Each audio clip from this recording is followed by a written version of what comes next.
Hello everyone, how are you doing? This is MD Tech here with another quick tutorial. In today's tutorial I'm going to show you guys how to change your screensaver on your Windows computer.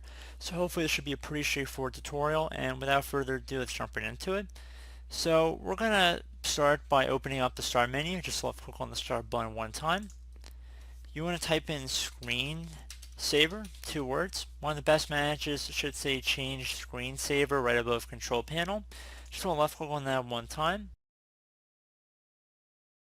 So now underneath the screensaver settings, you want to go and left click inside this drop down box, and you can choose from the ones that are listed in here. So definitely a cool little feature to let you guys know about, so give you guys different ideas about what you want to do here. And if you even want to put 3D text, you could actually go underneath settings here and type in your own custom text you want to type. So it definitely gives you a cool idea. You can also change the surface style as well, the resolution, how large it is, and how fast something rotates. So pretty generic, but I just want to show you guys something that I'll hopefully be able to give you guys some ideas. And as always, thank you guys for watching this brief tutorial. I do hope I was able to help you out, and I do look forward to catching you all in the next tutorial. Goodbye.